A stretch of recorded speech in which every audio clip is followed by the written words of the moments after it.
사랑하는 성도 여러분, 오늘 제가 여러분께 들려드릴 이야기는 같은 빌립보서 4장을 읽었지만 완전히 다른 결과를 경험한 두 사람의 실제 이야기입니다.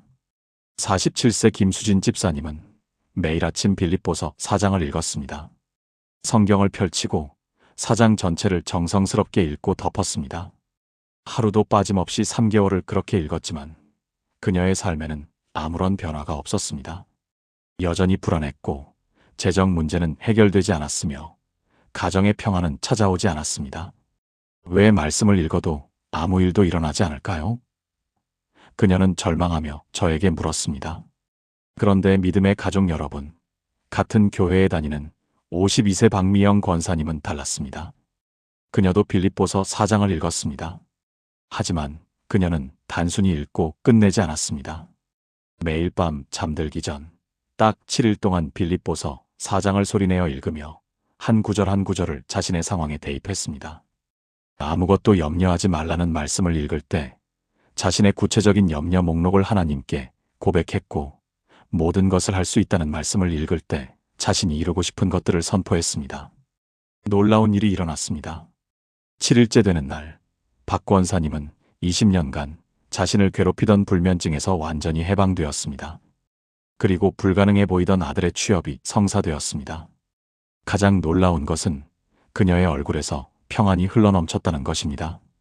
주변 사람들이 요즘 무슨 좋은 일 있으세요? 라고 물을 정도였습니다.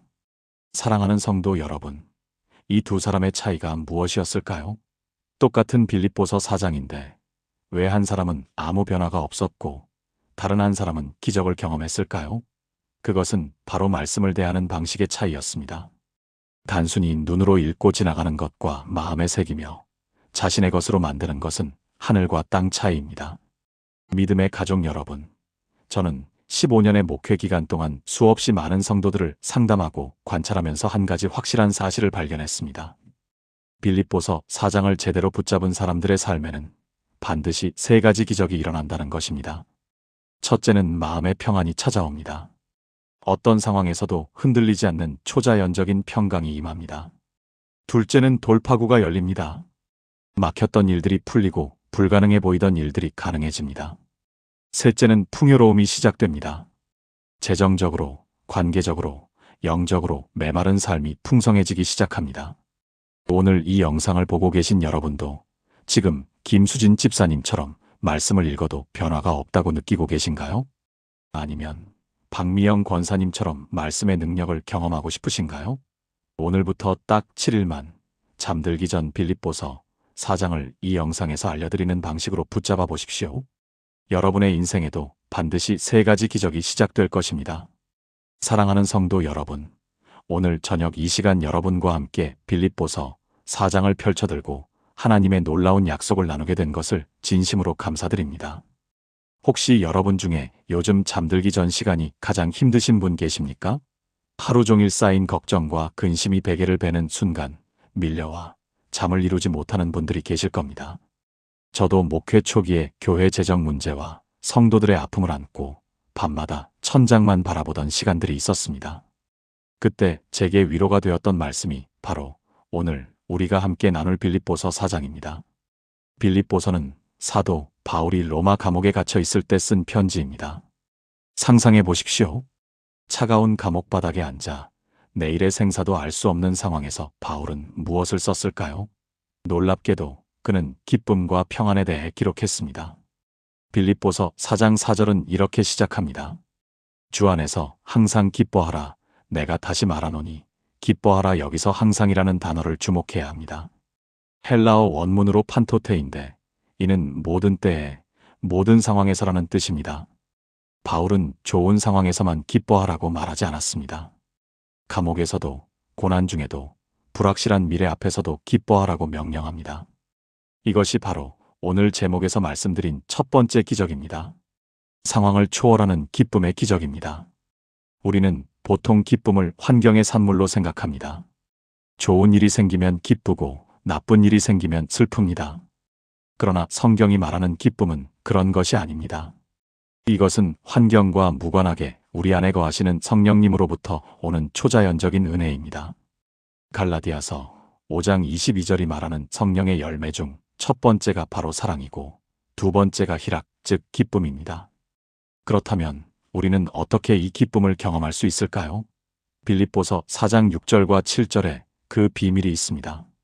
아무것도 염려하지 말고 다만 모든 일에 기도와 간구로 너희 구할 것을 감사함으로 하나님께 아뢰라.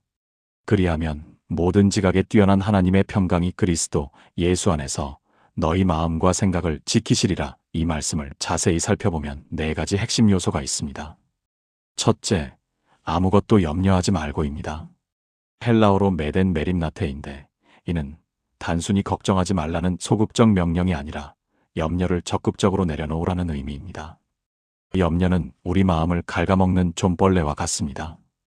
마태복음 6장 27절에서 예수님도 너희 중에 누가 염려함으로 그 키를 한 자라도 더 할 수 있느냐고 말씀하셨습니다. 염려는 아무것도 해결하지 못하면서 우리의 에너지만 소진시킵니다. 둘째, 모든 일에 기도와 간구로입니다. 여기서 기도와 간구는 다릅니다. 기도는 일반적인 하나님과의 대화를 의미하고 간구는 구체적인 필요를 아뢰는 것을 말합니다.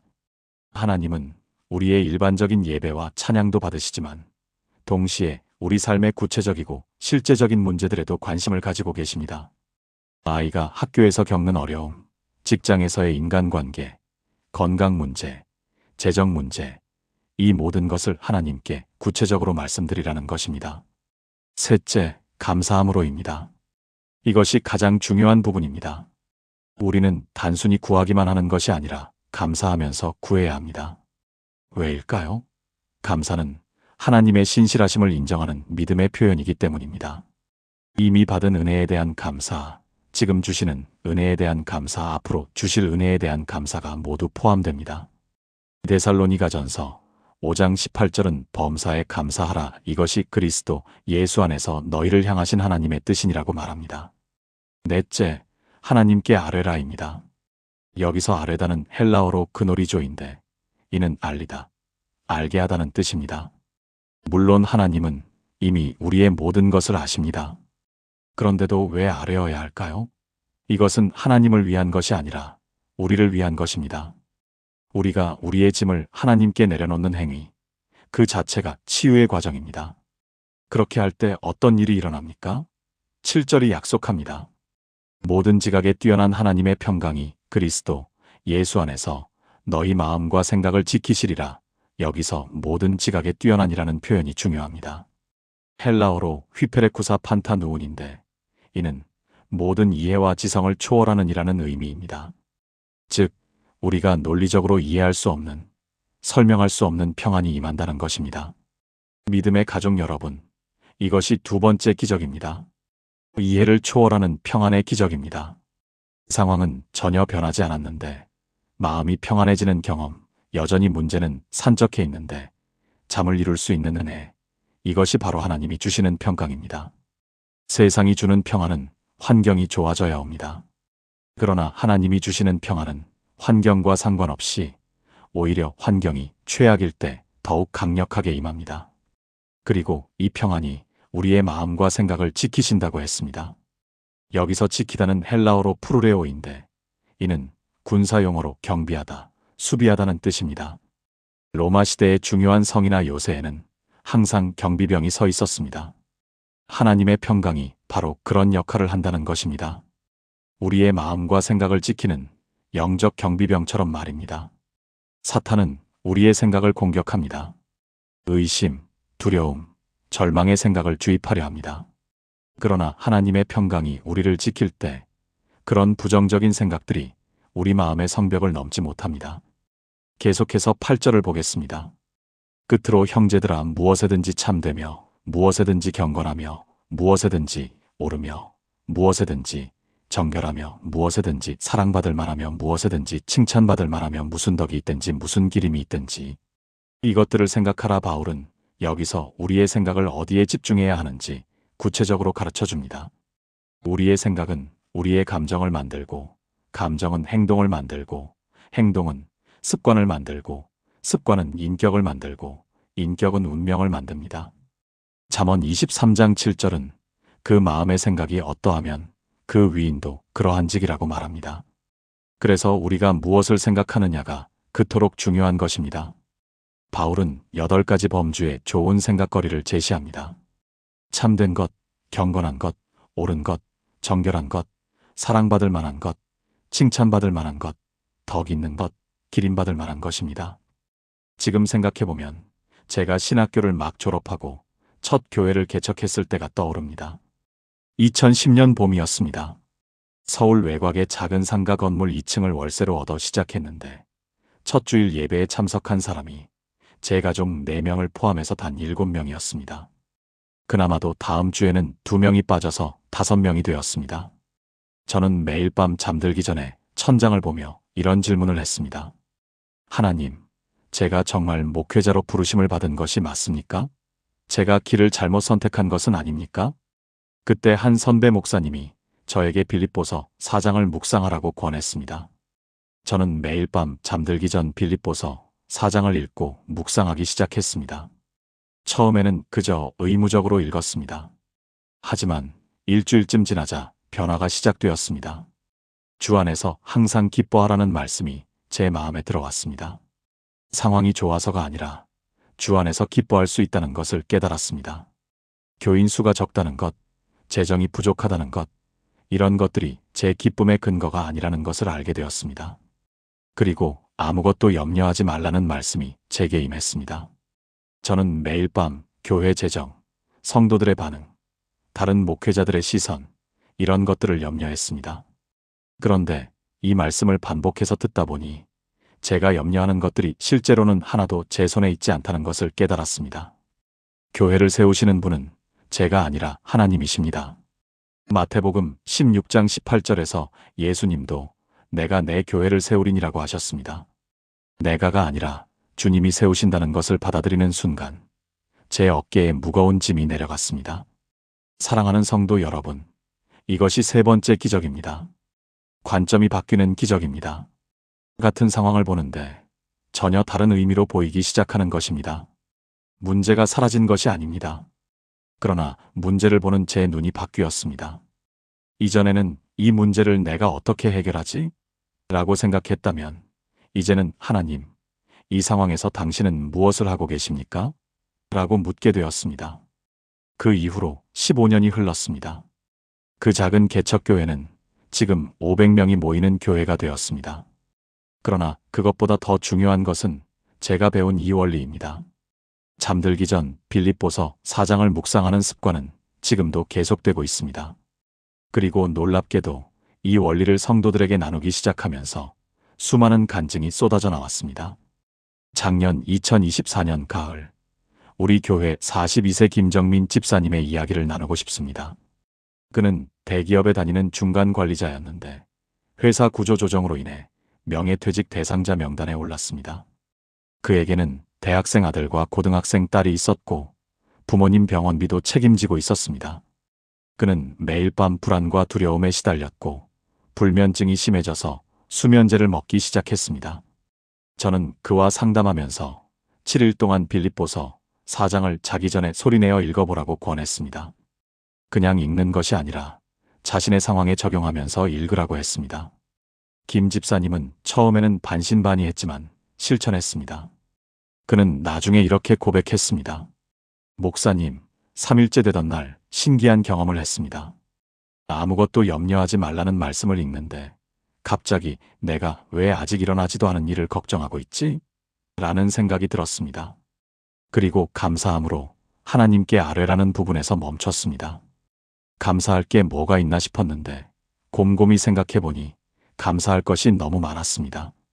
아직 월급을 받고 있다는 것, 건강하다는 것, 가족이 있다는 것, 이런 것들이 감사였습니다. 김 집사님은 일주일 후부터는 수면제 없이도 잠을 잘 수 있게 되었습니다. 그리고 놀랍게도 한 달 후 명예퇴직 대신 다른 부서로 전보되는 기회가 왔습니다. 그는 상황이 바뀌기 전에 이미 제 마음이 바뀌었습니다. 그것이 더 큰 기적이었습니다라고 고백했습니다.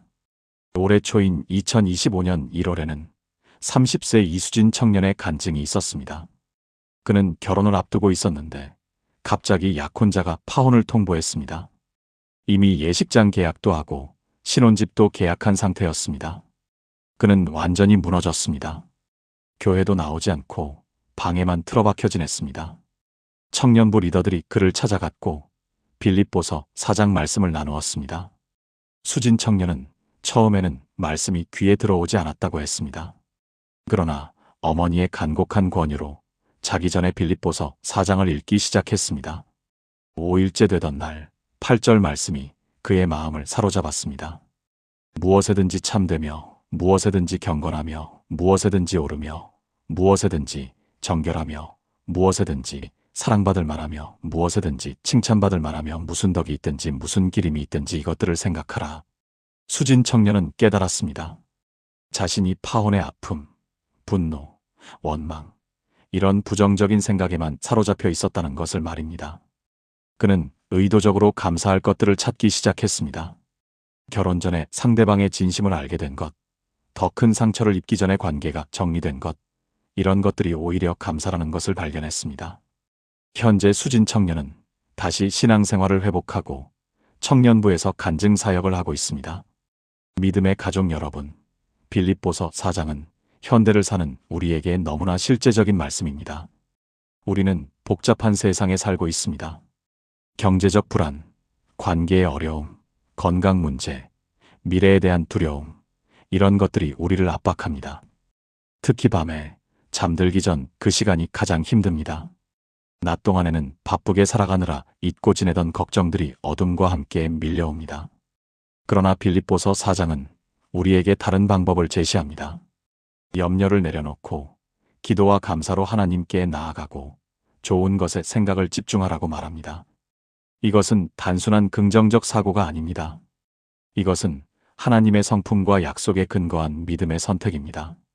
빌립보서 4장 11절부터 13절까지 바울은 더욱 놀라운 고백을 합니다. 내가 궁핍함으로 말하는 것이 아니니라. 어떠한 형편에든지 나는 자족하기를 배웠노니 나는 비천에 처할 줄도 알고 풍부에 처할 줄도 알아. 모든 일 곧 배부름과 배고픔과 풍부와 궁핍에도 처할 줄 아는 일체의 비결을 배웠노라. 내게 능력 주시는 자 안에서 내가 모든 것을 할 수 있느니라. 여기서 핵심 단어는 자족입니다. 헬라어로 아우타르케스인데 이는 자기 충족적인, 스스로 만족하는 이라는 뜻입니다. 그런데 중요한 것은 바울이 자족하기를 배웠다고 말한다는 점입니다. 이것은 자동적으로 오는 것이 아니라 배워야 하는 것입니다. 학습의 과정이 필요하다는 것입니다. 바울의 인생을 보면 그가 정말로 모든 형편을 경험했다는 것을 알 수 있습니다. 그는 한때 존경받는 바리새인이었고 로마 시민권을 가진 특권층이었습니다. 그러나 예수님을 만난 후 그는 핍박받는 자가 되었고 감옥에 갇히고 매맞고 굶주리는 경험을 했습니다. 고린도후서 11장 23절부터 27절에 그의 고난의 목록이 나옵니다. 그들보다 내가 수고를 많이 하고 옥에 갇히기도 더 많이 하고 매도 수없이 맞고 여러 번 죽을 뻔하였으니 유대인들에게 40에서 하나 감한 매를 5번 맞았으며 3번 태장으로 맞고 1번 돌로 맞고 3번 파선하고 일주야를 깊은 바다에서 지냈으며 여러 번 여행하면서 강의 위험과 강도의 위험과 동족의 위험과 이방인의 위험과 시내의 위험과 광야의 위험과 바다의 위험과 거짓 형제 중의 위험을 당하고 또 수고하며 애쓰고 여러 번 자지 못하고 줄이며 목마르고 여러 번 굶고 춥고 헐벗었노라. 그런 모든 경험을 통과하면서 바울은 하나님이 주시는 자족을 배웠습니다. 그리고 그는 13절에서 그 비결을 밝힙니다. 내게 능력 주시는 자 안에서 내가 모든 것을 할 수 있느니라. 이것은 우리가 자신의 힘으로 모든 것을 할 수 있다는 말이 아닙니다. 내게 능력 주시는 자 안에서라는 전제가 있습니다. 그리스도와의 연합 안에서 그분이 주시는 능력으로 우리가 모든 상황을 이겨낼 수 있다는 것입니다. 사랑하는 성도 여러분, 여러분은 지금 어떤 형편에 처해 계십니까? 혹시 비천한 상황에 있습니까? 아니면 풍부한 상황에 있습니까? 사실 둘 다 위험할 수 있습니다. 비천한 상황에서는 낙심하고 원망할 수 있고 풍부한 상황에서는 교만하고 하나님을 잊어버릴 수 있습니다.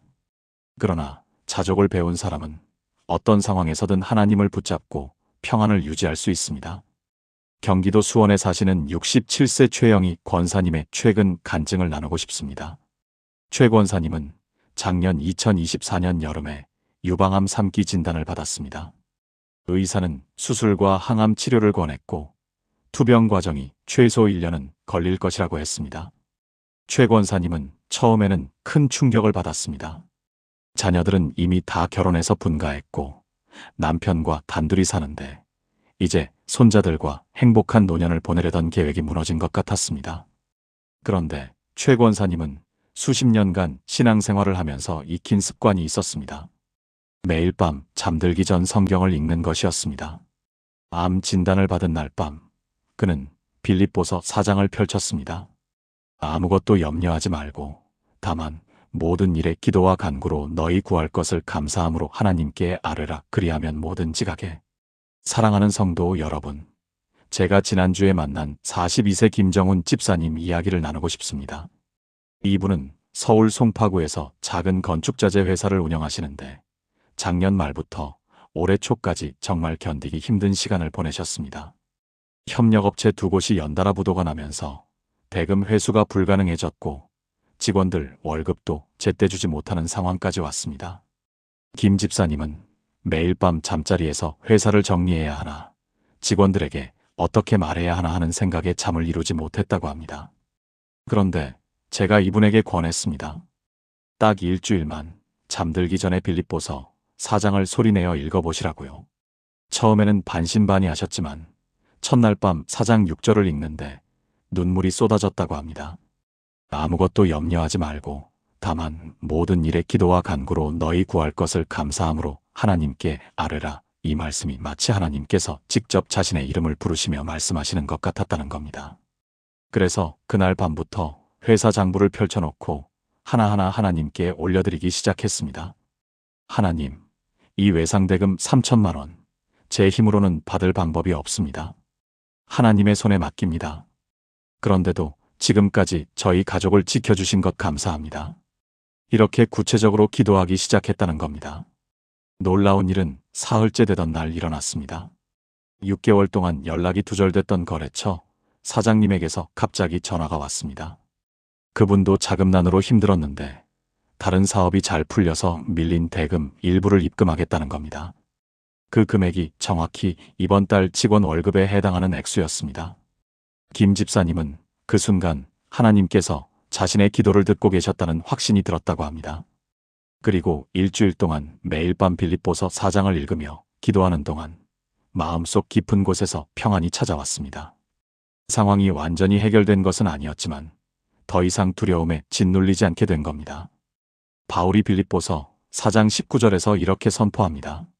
나의 하나님이 그리스도 예수 안에서 영광 가운데 그 풍성한 대로 너희 모든 쓸 것을 채우시리라. 여러분, 이 말씀이 무엇을 의미하는지 아십니까? 하나님은 우리의 필요를 아시고 그분의 풍성함으로 채우신다는 약속입니다. 여기서 풍성한이라는 헬라어 원어는 플루토스인데 이것은 단순히 물질적 풍요만을 의미하지 않습니다. 영적인 풍성함, 관계의 풍성함, 지혜의 풍성함, 모든 영역에서의 충만함을 뜻합니다. 제가 목회하면서 수없이 목격한 것은 하나님께서 우리의 필요를 채우실 때 우리가 예상한 방법이 아니라 하나님의 방법으로 채우신다는 사실입니다. 2024년 가을에 우리 교회 청년부에서 섬기는 29세 이수진 자매가 있습니다. 대전에서 혼자 자취하며 작은 출판사에서 일하는데 올해 초 갑자기 회사에서 구조조정 이야기가 나왔습니다. 이 자매는 매달 월세와 생활비를 빠듯하게 맞춰가며 살았기에 직장을 잃는다는 것은 곧 대전을 떠나 고향으로 돌아가야 한다는 의미였습니다. 그런데 교회에서 청년부를 섬기고 있었고 이제 막 신앙이 자라나는 후배들을 돌보고 있었기에 마음이 너무 무거웠습니다. 이 자매도 밤마다 빌립보서 4장을 읽으며 기도하기 시작했습니다. 특히 19절 말씀을 붙들고 하나님, 제 필요를 아시죠? 하지만 하나님의 뜻대로 인도해 주세요라고 기도했습니다. 그런데 일주일쯤 지났을 때 마음속에 평안이 찾아오면서 이상한 확신이 생겼다고 합니다. 하나님이 나를 버리지 않으실 거야. 설령 직장을 잃더라도 하나님이 더 좋은 길을 예비하고 계실 거야. 실제로 한 달 후 구조조정 명단에서 이 자매는 제외되었고 오히려 신규 프로젝트를 맡게 되었습니다. 더 놀라운 것은 그 프로젝트가 기독교 관련 출판물이었고 자매의 신앙 경험이 큰 도움이 되었다는 점입니다. 사랑하는 성도 여러분, 하나님은 우리의 물질적 필요뿐 아니라 정서적 필요, 영적 필요, 관계의 필요까지 모두 아십니다. 그리고 그분의 풍성함으로 채우십니다. 제가 여러분께 권합니다. 오늘 밤부터 일주일 동안 잠들기 전에 빌립보서 4장을 펼치시고 19절을 큰 소리로 읽어보십시오. 나의 하나님이 그리스도 예수 안에서 영광 가운데 그 풍성한 대로 너희 모든 쓸 것을 채우시리라. 이 말씀을 읽으며 여러분의 구체적인 필요를 하나하나 하나님께 아뢰십시오. 그리고 하나님의 풍성하심을 선포하십시오. 김정훈 집사님은 그 일이 있은 후 지금도 매일 밤 빌립보서 4장을 읽는다고 합니다. 회사가 완전히 회복된 것은 아니지만 한 달에 한 번씩 조금씩 밀린 대금이 들어오고 새로운 거래처도 생기고 있습니다. 무엇보다 마음의 평안을 잃지 않게 되었다는 것이 가장 큰 변화라고 고백합니다. 이것이 바로 하나님께서 우리의 모든 쓸 것을 채우신다는 의미입니다. 단순히 통장 잔고만 늘리시는 것이 아니라 우리 인생 전체를 그분의 풍성함으로 채워주시는 것입니다. 제가 1998년 신학생이던 시절이 떠오릅니다. 그때 저는 신학교 기숙사에서 생활하며 학비와 생활비를 스스로 벌어야 했습니다. 낮에는 학교에서 공부하고 저녁에는 편의점 야간 알바를 했습니다. 밤 10시부터 새벽 6시까지 일하고 그대로 학교에 가서 수업을 듣는 생활이 반복되었습니다. 몸은 너무 힘들었지만 그보다 더 힘들었던 것은 마음의 불안이었습니다. 내가 이렇게 살면서 과연 좋은 목회자가 될 수 있을까? 다른 친구들은 여유 있게 공부하는데 나만 이렇게 힘들게 사는 것이 하나님의 뜻일까? 하는 생각들이 밤마다 저를 괴롭혔습니다. 그때 제 지도 교수님이셨던 박요한 교수님께서 제게 빌립보서 4장을 묵상하라고 권하셨습니다. 특히 8절 말씀을 강조하셨습니다. 끝으로 형제들아 무엇에든지 참되며 무엇에든지 경건하며 무엇에든지 오르며 무엇에든지 정결하며 무엇에든지 사랑받을 만하며 무엇에든지 칭찬받을 만하며 무슨 덕이 있든지 무슨 기림이 있든지 이것들을 생각하라. 교수님은 이렇게 말씀하셨습니다. 정민아, 내가 지금 무엇을 생각하느냐가 내 미래를 결정한단다. 부족함을 생각하면 부족한 사람이 되고 감사를 생각하면 감사한 사람이 되는 거야. 처음에는 이해가 되지 않았습니다. 실제로 부족한데 어떻게 감사를 생각할 수 있단 말입니까? 그런데 교수님께서 구체적인 방법을 알려주셨습니다. 잠들기 전에 오늘 하루 중 감사한 일 3가지를 찾아서 말로 표현해보렴. 아무리 힘든 날이라도 3가지는 찾을 수 있단다. 그날 밤부터 저는 시도해보았습니다. 첫날 밤 침대에 누워서 생각했습니다. 오늘 감사한 일이 뭐가 있었지? 한참을 생각하다가 이렇게 고백했습니다. 하나님, 오늘 편의점에 친절한 손님이 오셔서 학생이 참 성실하네요 라고 격려해 주셔서 감사합니다. 오늘 점심에 학교 식당 아주머니가 반찬을 더 주셔서 감사합니다. 오늘 밤 따뜻한 기숙사방에서 잘 수 있어서 감사합니다. 놀랍게도 이 작은 연습이 제 삶을 변화시키기 시작했습니다. 일주일쯤 지나자 제 눈에 감사할 일들이 보이기 시작했습니다. 예전에는 힘들다, 부족하다, 불공평하다는 생각만 가득했는데 이제는 이것도 감사, 저것도 감사가 보이기 시작한 겁니다. 한 달쯤 지나자 편의점 야간 알바가 더 이상 고통스럽지 않았습니다. 오히려 그 시간에 만나는 새벽 손님들에게 복음을 전할 수 있는 기회라고 생각하게 되었습니다. 실제로 그 편의점에서 제가 전도한 분이 3분이나 됩니다. 지금도 그중 한 분은 저희 교회 장로님으로 섬기고 계십니다.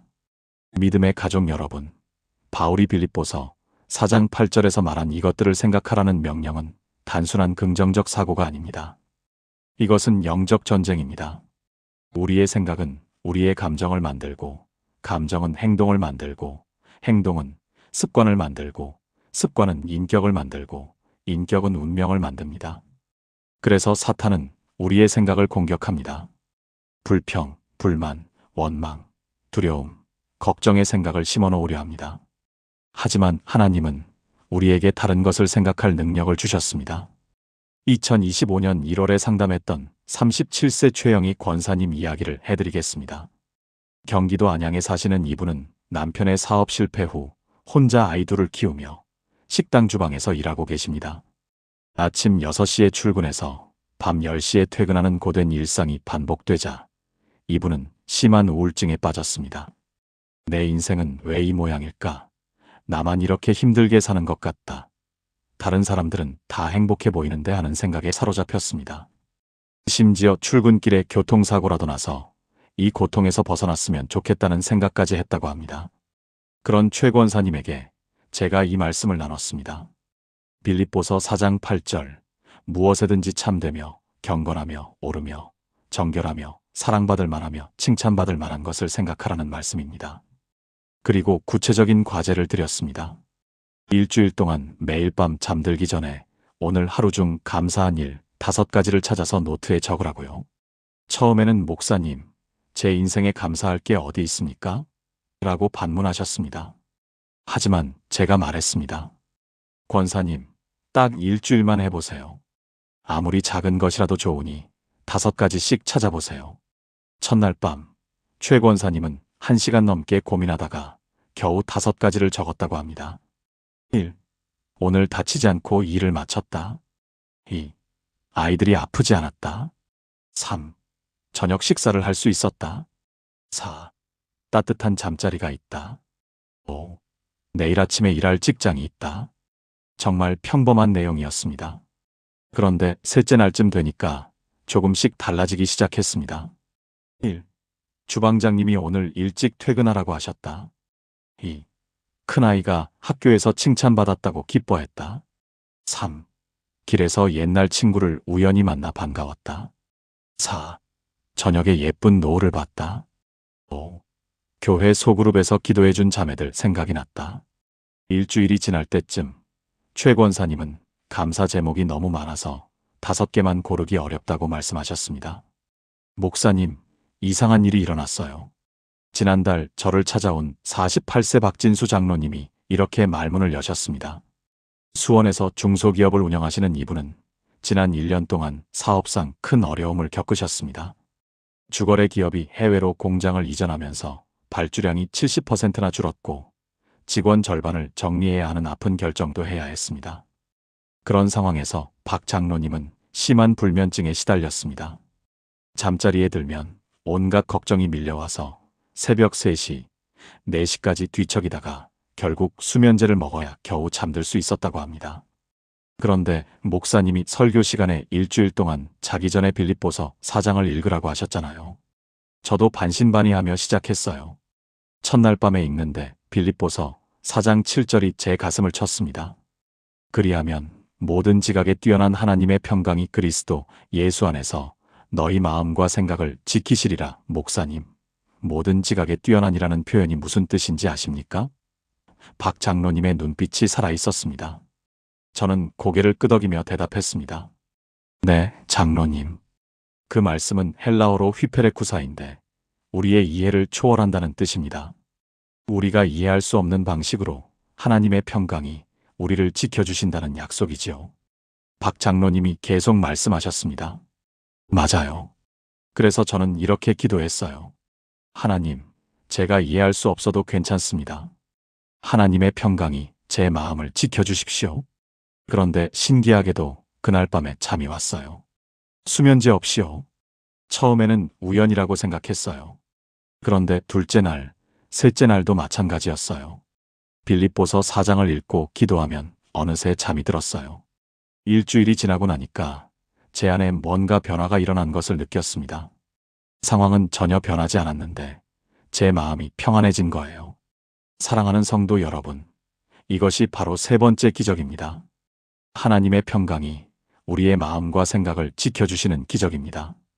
여기서 지키다라는 단어는 헬라어로 프루레오인데 이것은 군사용어입니다. 성문을 지키는 파수꾼이 적의 침입을 막아내듯이 하나님의 평강이 우리 마음의 문을 지켜서 근심과 걱정이 침입하지 못하게 막아준다는 의미입니다. 이것은 단순한 심리적 위안이 아닙니다. 이것은 영적 현실입니다. 제가 예를 들어드리겠습니다. 여러분이 집에 귀중품을 보관할 때 금고를 사용하십니까? 금고는 외부의 침입으로부터 귀중품을 지켜줍니다. 마찬가지로 우리의 마음도 지켜져야 합니다. 우리 마음 속에는 하나님께서 주신 꿈, 비전, 믿음, 소망, 사랑이라는 귀중품이 들어 있습니다. 그런데 사탄은 끊임없이 이것들을 훔쳐가려고 합니다. 걱정이라는 도구로, 두려움이라는 무기로, 불안이라는 방법으로 우리 마음속 귀중품을 빼앗아 가려고 합니다. 그런데 하나님의 평강이 우리 마음을 지켜주시면 사탄이 아무리 공격해도 우리 안의 믿음과 소망을 빼앗아 갈 수 없습니다. 2024년 여름에 우리 교회 청년부 대학생인 24세 윤서현 자매가 취업 준비로 힘들어했습니다.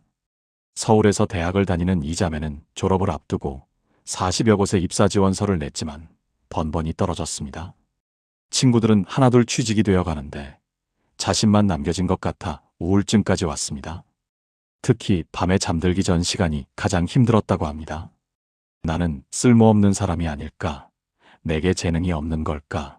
하나님은 나를 버리신 걸까 하는 생각에 새벽까지 울기도 했습니다.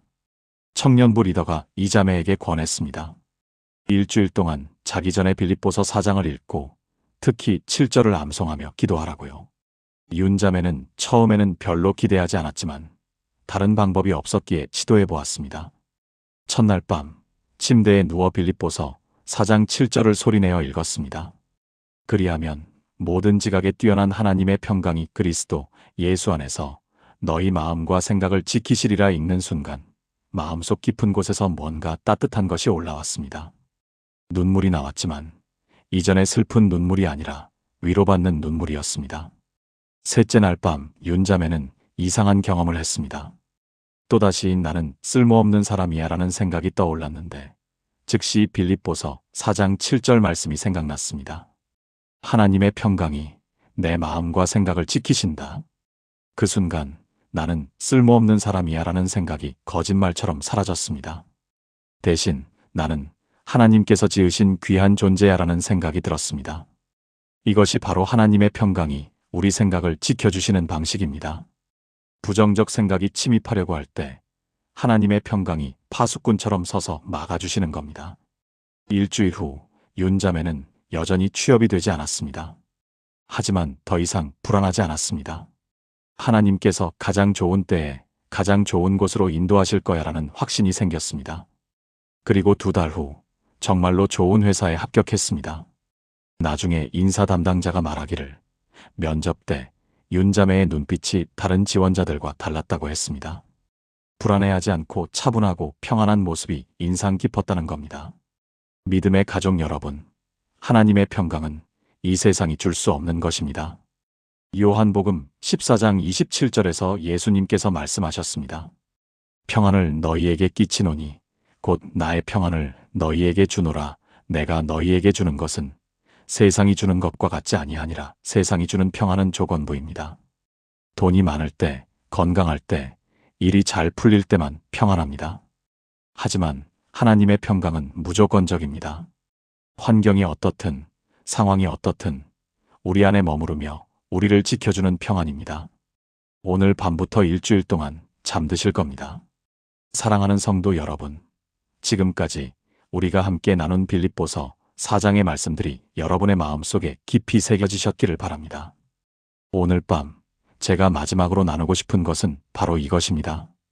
딱 7일만, 일주일만 자기 전에 이 말씀을 붙들고 기도하면 여러분의 삶에 3가지 기적이 시작된다는 사실입니다. 첫 번째 기적은 바로 마음의 평안입니다. 빌립보서 4장 7절은 이렇게 말씀합니다. 그리하면 모든 지각에 뛰어난 하나님의 평강이 그리스도 예수 안에서 너희 마음과 생각을 지키시리라. 여러분, 이 평안은 세상이 주는 평안과 다릅니다. 상황이 좋아서 오는 평안이 아니라 상황을 초월하는 평안입니다. 폭풍 우 한가운데서도 마음이 고요해지는 그런 평안입니다. 제가 작년 11월에 만난 56세 이선희 권사님의 이야기를 들려드려야겠습니다. 이분은 대전에서 30년간 초등학교 교사로 근무하시다가 명예퇴직을 하셨는데 퇴직 직후 건강검진에서 유방암 2기 판정을 받으셨습니다. 충격이었습니다. 평생 건강하게 살아오신 분이었거든요. 설상가상으로 남편분은 작은 사업을 하시다가 부도를 맞으셨고 대학생 둘째 딸아이가 취업 스트레스로 우울증 증세를 보이기 시작했습니다. 이 권사님은 저에게 전화로 이렇게 말씀하셨습니다. 목사님, 저는 밤마다 불안해서 잠을 잘 수가 없어요. 눈을 감으면 암세포가 퍼지는 것 같고 남편 걱정, 딸 걱정에 가슴이 답답해서 새벽 2시, 3시까지 뒤척이다가 겨우 잠들어요. 그러다 보니 체력이 떨어져서 항암 치료도 힘들고 낮에는 우울한 생각만 들어요. 저는 이 권사님께 딱 한 가지만 권해드렸습니다. 권사님, 일주일만 제가 드리는 방법대로 해보세요.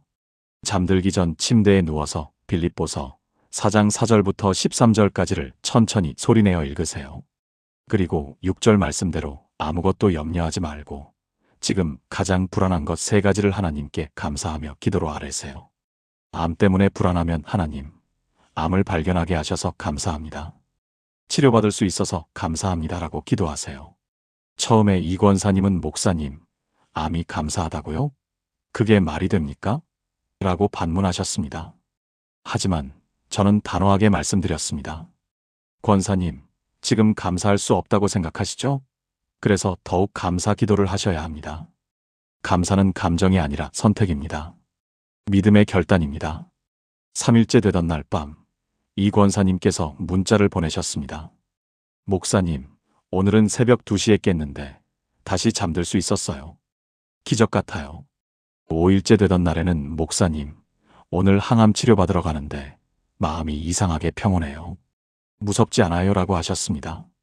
그리고 딱 7일째 되던 날, 이 권사님은 저를 직접 찾아오셨습니다. 얼굴이 완전히 달라져 계셨어요. 목사님, 제가 깨달았어요. 제 불안은 상황 때문이 아니었어요. 하나님을 믿지 못했기 때문이었어요. 빌립보서 4장을 일주일 동안 밤마다 읽으면서 바울이 감옥에서도 매 맞고도 죽을 고비를 넘기면서도 기뻐할 수 있었던 이유를 알게 됐어요. 그분은 상황을 보지 않고 하나님을 보았던 거예요. 지금 제 암도 남편 사업도 딸의 우울증도 다 하나님 손안에 있다는 걸 믿게 됐어요. 믿음의 가족 여러분, 이것이 첫 번째 기적입니다. 빌립보서 4장을 7일만 붙들면 여러분의 마음에 모든 지각에 뛰어난 하나님의 평강이 임합니다. 상황은 그대로인데 마음이 달라집니다. 폭풍은 계속 불고 있는데 마음속에는 고요함이 찾아옵니다. 두 번째 기적은 생각의 변화입니다. 빌립보서 4장 8절 말씀입니다. 무엇에든지 참되며 무엇에든지 경건하며 무엇에든지 오르며 무엇에든지 정결하며 무엇에든지 사랑받을 만하며 무엇에든지 칭찬받을 만하며 무슨 덕이 있든지 무슨 기림이 있든지 이것들을 생각하라. 여러분, 우리 인생의 질은 우리가 무엇을 생각하느냐에 달려 있습니다. 같은 상황을 놓고도 어떤 사람은 절망하고 어떤 사람은 희망을 봅니다.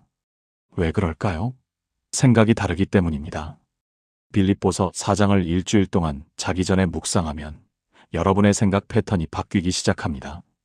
부정적인 생각이 물밀듯이 밀려올 때 이 말씀이 여러분의 마음을 지켜줍니다. 아, 나는 지금 하나님이 원하시지 않는 생각을 하고 있구나. 참된 것, 경건한 것, 옳은 것을 생각해야지. 이렇게 생각을 전환하는 능력이 생깁니다. 서울 강남에서 증권사 팀장으로 일하시는 39세 최동욱 집사님은 작년 12월에 정말 힘든 시기를 보내셨습니다.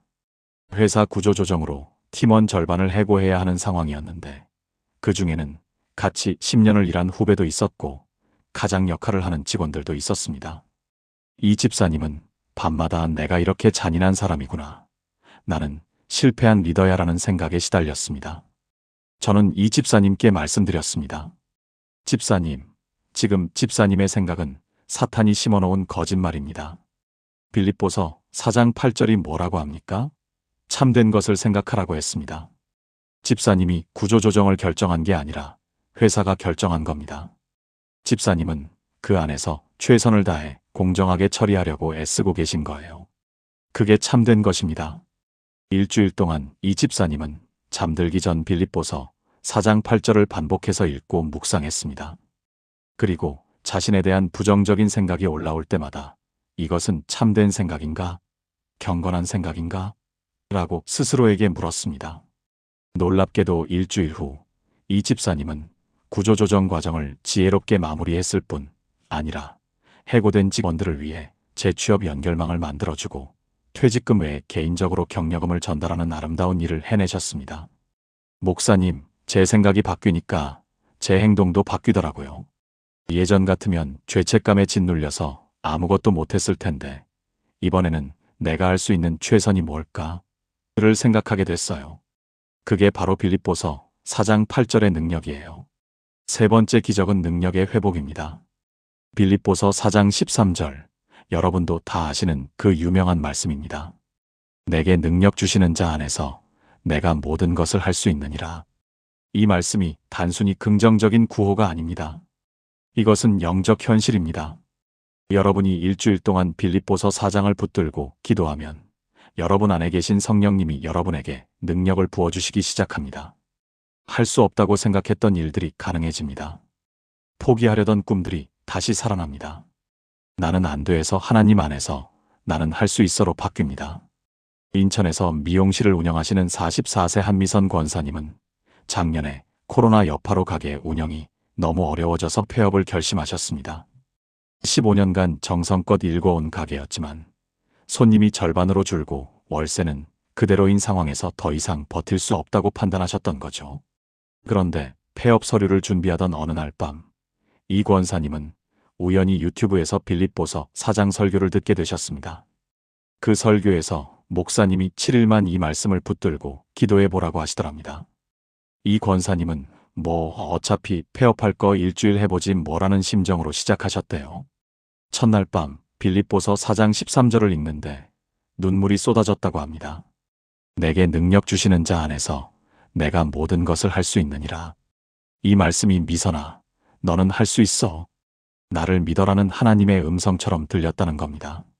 3일째 되던 날, 이 권사님은 폐업 대신 새로운 시도를 해보기로 결심했습니다.